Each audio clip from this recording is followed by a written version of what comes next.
Hi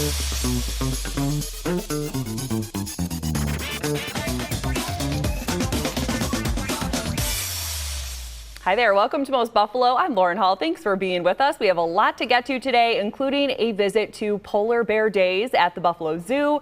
We are also celebrating Shamrock Shake season and the local cause that every one of those shakes raises money for. Plus, we'll hear about a new lung cancer screening program at Kaleida Health. But first, summer might still be months away, but it will be here before we know it. And registration for camps is now open across the area. And that includes all of the camps at the YMCA. YMCA Buffalo Niagara started signing up members this week with registration opening to the public this Thursday morning.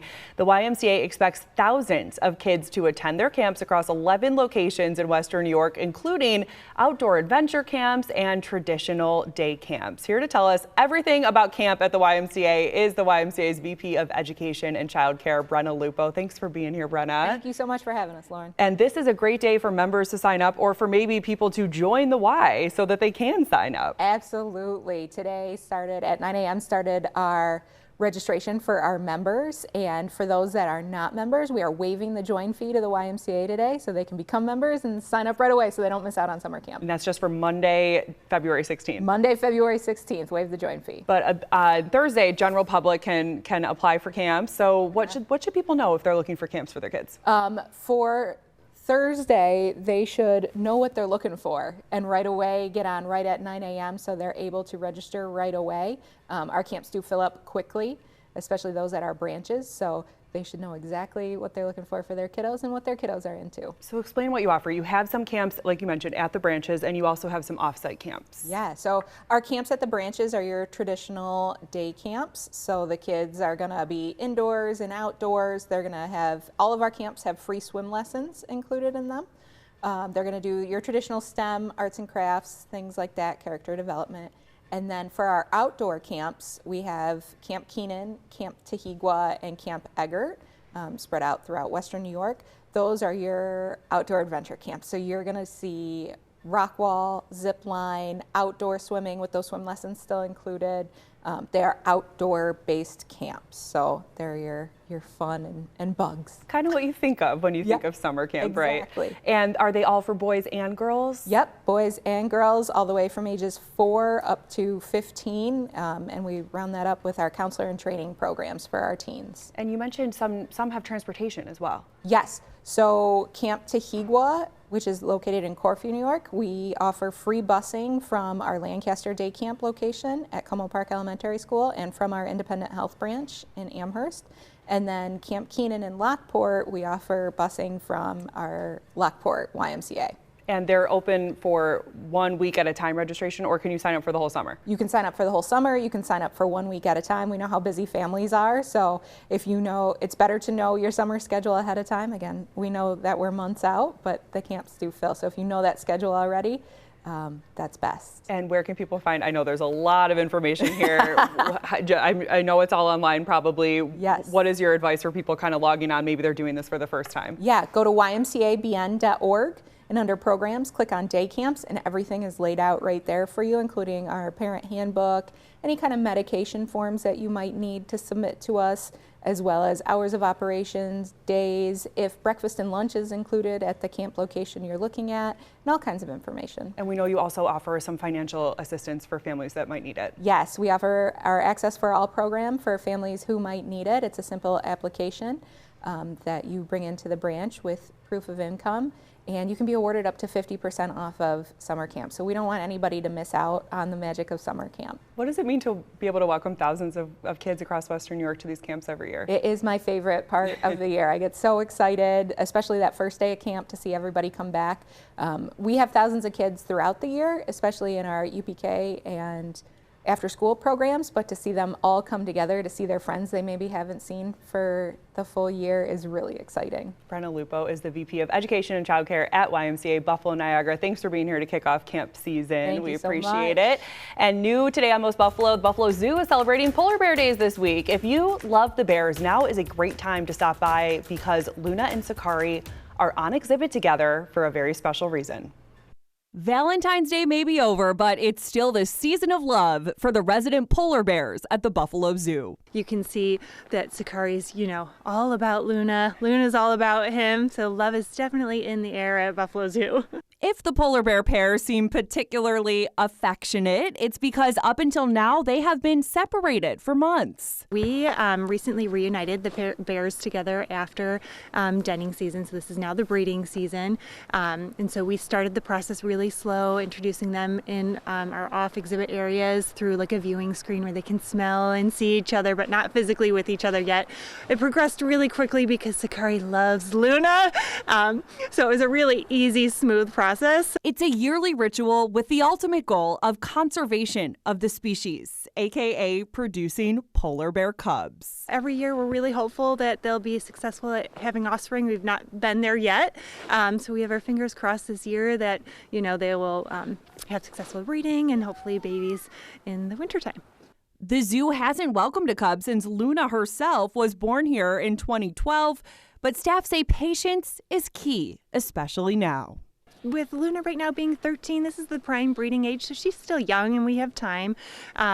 So I think, having that patience with her and, sending all the good thoughts that, they'll figure it out this time. We're right there with everyone. We'd love for her to have a baby. The Buffalo Zoo is celebrating Polar Bear Days until Friday with admission deals and more. Find more details on WGRZ.com. The Shamrock Shake is back, and it's helping support local families in need. Starting this week, Western New York and Northern Pennsylvania McDonald's restaurants will donate 25 cents from every Shamrock Shake sold to Ronald McDonald House Charities of Western New York. And here to tell us more is Director of Development at our local Ronald McDonald House, Kellyanne Campbell, who is with the Ronald McDonald House Charities of Western New York. How are you, Kelly? I'm doing great. Thanks for having me, Lauren. Thanks for being here. You brought the shakes. Tell us about the Ronald McDonald House, though. How are the shakes connected to the Ronald McDonald House? Shakes have a really long history of connectivity to the Ronald McDonald House. It was actually the Shamrock Shake campaign that helped to raise money for the very first Ronald McDonald House that opened its doors back in 1974 in Philadelphia. And fast forward 50 plus years later, the Shamrock Shake is still very much tied to raising critical funds for our Ronald McDonald houses across the U.S. So Valentine's Day is over. It is time to move on to St. Patrick's Day, and these are available now. And with every shake purchase, you are helping our local Ronald McDonald House. Yes, starting tomorrow and through March 17th, St. Patrick's Day, 25 cents from every Shamrock Shake purchased will go to funds for our local Ronald McDonald House here in Buffalo. And last year we raised nearly $40,000 through that campaign, critical funds to help families when they need it the most. Explain a little bit about why families come to you at the Ronald McDonald House and what the experience is like when they're there. Absolutely. So families come and stay at our Ronald McDonald House when they have a child who is sick or injured and receiving care at one of our local health care facilities in Buffalo. We provide amenities, comfort, respite, and all at no cost to these families. And what's the typical stay? Gosh, it can be a range of days, Lauren.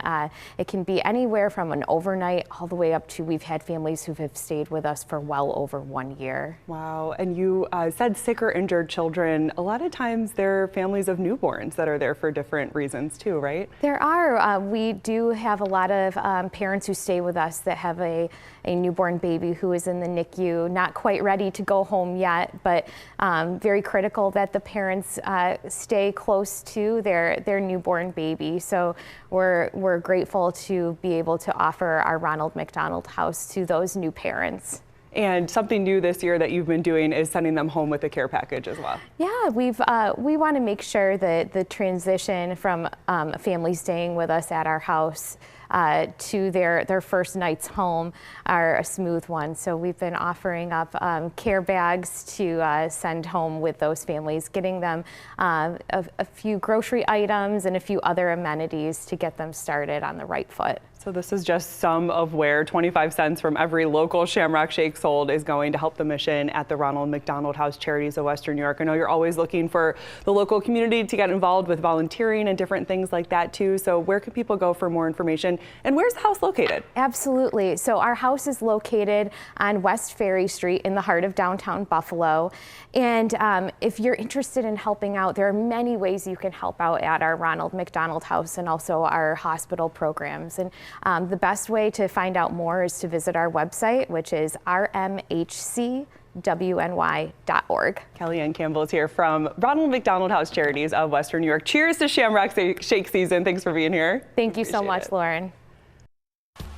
And we have more to come on Most Buffalo after this. February is National Cancer Prevention Month. We will hear about a new Kaleida program hoping to catch one of the deadliest cancers before it shows symptoms when we return.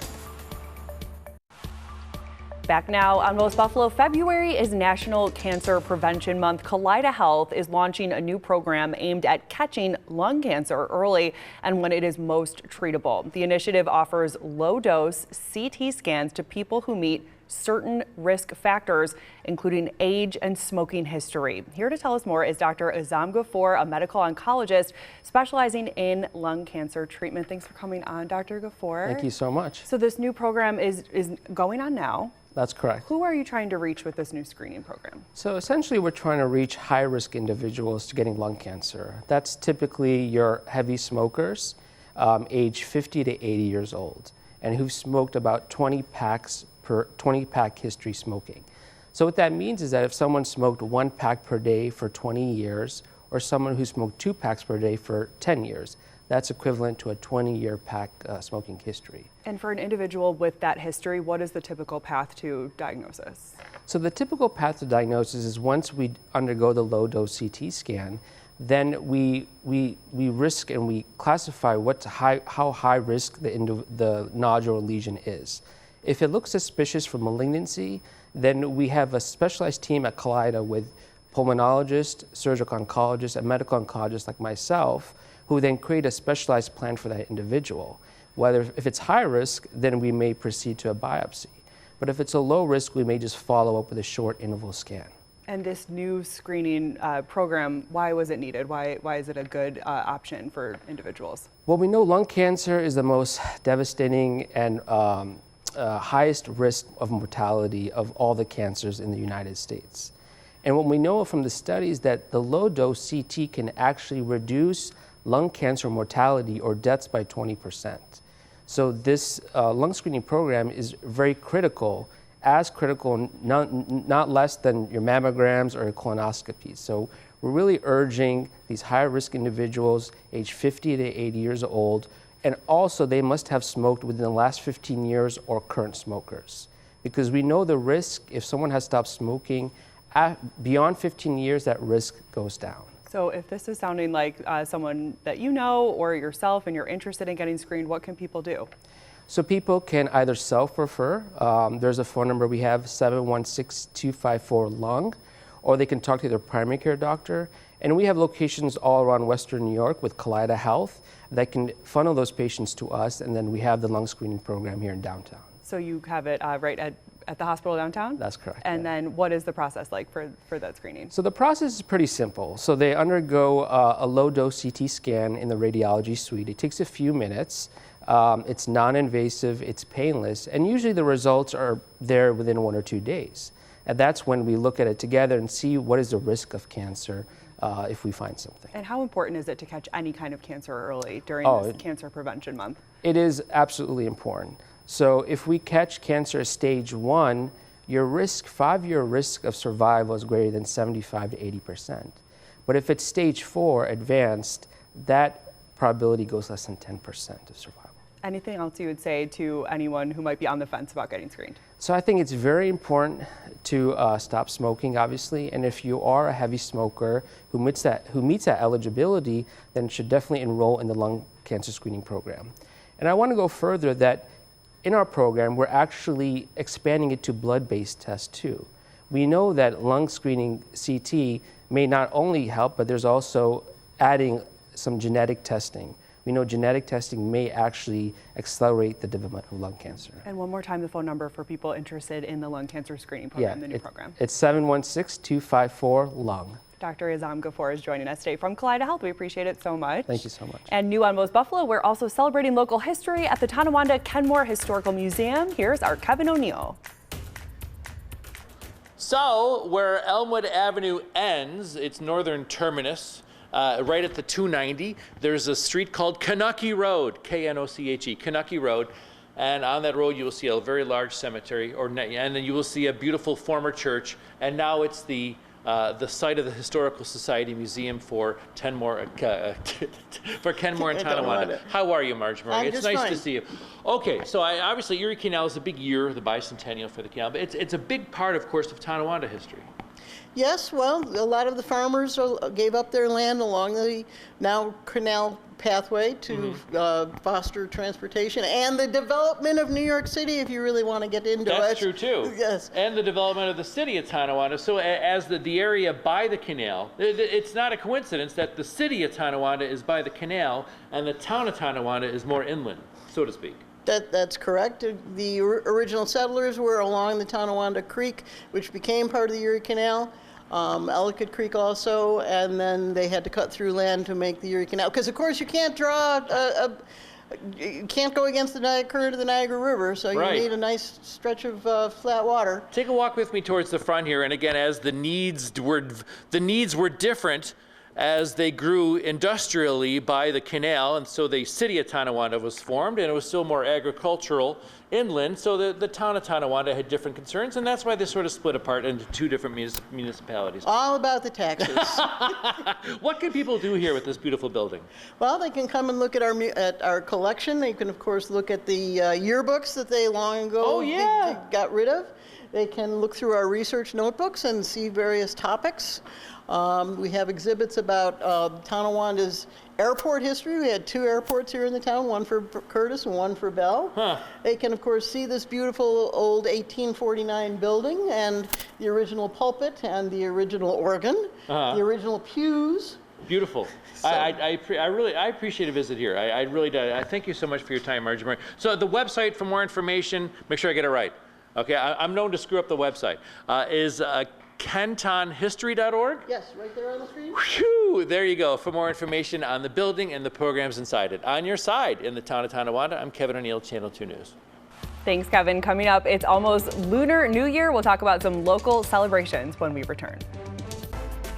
Back now on Most Buffalo, Lunar New Year celebrations are underway across Western New York, marking a time of renewal, reflection, and community.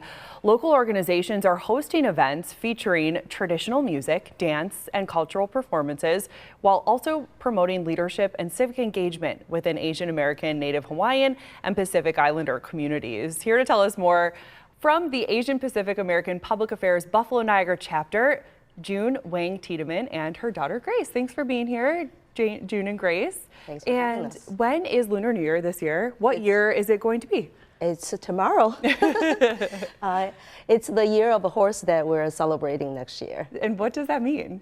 Well, the horse symbolize the energy, the strength, and the forward movement. That's what we hope the best for the year, the babies that are born that year, and of course for everyone too. Very nice. And yeah, just a little bit about the symbolism of this year, the renewal, and what does this holiday mean each year? Yes. So this is our my 5th year organizing Lunar New Year events, and since 5 years ago, I'm thinking this is not just a holiday celebrated by one community. It should be celebrated across all the people that believes in family and tradition. So I think it's very important to create a space for people to share and to also celebrate together. So for us, the tradition that we celebrate Lunar New Year always, number one is the food, and number two is the family reunion and reflection and hope for the year ahead. Talking about more traditions, and I think a lot of people are interested in knowing about zodiacs. Why is it the horse? Because we have in our legend there are like 12 animals were picked, and each year were named after them. And the horse, sort of like in the middle of the zodiacs, and of course because the horse's strength, energy, and so we just have a lot of hope, and we wanted this year goes great. So that. And we see you both wearing red. That's a big part of the celebrations as well. Yes, what does the color red mean? When it comes to Lunar New Year. Right, red is absolutely the number one color we go to when we celebrate a Lunar New Year. And in the Chinese tradition, it's a great color, first of all, and then we wear that because a lot of people choose that because it also shows you're brave, you're brave, and you are very energetic. And also in our legend, it's a color that scare away the bad spirit. Oh, I love that. Yes. Yeah. Okay. Well, that's good. We're scaring away the bad spirits a little early before the New Year. Right. And you're inviting the whole community to a big Lunar New Year celebration Friday night at the AKG Museum. Absolutely. Yes. Tell us all about it. So our organization, Asian Pacific American Public Affairs, is hosting this Lunar New Year event again at AKG Museum, and we're inviting the whole community to celebrate it with us. So followed with the opening remarks, we will have the community partners to perform at the AKG. And then after that, we will host the very first year our Zodiac youth art contest. And then followed that, we're going to have Lunar New Year concert, and we invited a few performers there as well. And we will be enjoying a butterfly love. What's it called? Butterfly love. Concerto. A concerto. Yeah, concerto. And this is all free to attend at the AKG on Friday night, starting at 4 o'clock and 8 o'clock. Wonderful. Grace, I know you're going to be performing, and you, to close us out, you're going to give us the Happy New Year greeting in Chinese. 我祝大家新年快乐，万事如意，岁岁平安，马年大吉. Thank you so much. What does that mean? Go ahead. It means that I'm basically wishing everybody a happy Lunar New Year and peace and safety year after year. And what's the next? Horse. Yes, good luck, best luck of the year of the horse. Well, thank you so much for helping us kick off the year of the horse here. We appreciate it so much. June and Grace, again, the big event is free at the AKG starting at 4 o'clock on Friday. And new on Most Buffalo, Shays Performing Arts Center is opening its doors for a closer look at history. Our Kevin O'Neill once again shows us how you can experience it up close. I've told the story, my grandpa's right off the boat from Ireland. He worked in the steel mill. Your grandpa came right off the boat from Ireland, Brian Higgins, and helped build this place. County Mayo. He came here. He was a 30-year-old, recently arrived Irish immigrant. He was part of the Bricklayers Union and was one of many local bricklayers that laid these bricks by hand. And there are only about 500,000 brick in here. And now this place must mean so much to you personally and so much to Buffalo because this is just part of our history, part of our flesh and blood. Without question, whether you're 8 or 80, somebody's got a story about Shays. And when you're here, when there's a production, you can see that people are transformed when they're in this space. And we're just temporary stewards of this. This is a not-for-profit. It doesn't belong to anybody other than the community of Buffalo and Western New York. And our obligation is to make it better than how we found it. Tell me about the tours. The tours will be every Monday or every month on a Monday. They can get the schedule on our website. It's an amazing tour, and again, they don't make them like this anymore. And performers from outside Western New York and outside the country even come here and their jaws drop. They do. I mean, people are very, very impressed. And I had a Bonnie Raitt story where I was introduced to her in Washington, D.C. when she found out I was from Buffalo. She said that the Shays Performing Arts Center, the Shays Theater, is among the most beautiful venues she's ever played in the world. Amazing. That's a big statement. Yeah, 100 years of history from, thank you, President Brian Higgins, the new help run in Shays, South Buffalo Irish. Anyway, shays.org is the website for more information on the monthly tours. On your side in Buffalo's Theater District, I'm Kevin O'Neill, Channel 2 News. And that's all for Most Buffalo today. Thanks so much for joining us. We'll see you back here for another live show on Thursday, and you can always catch up on demand here on WGRZ+. Download on your TV and watch for free. Thanks again for joining us. Have a great day.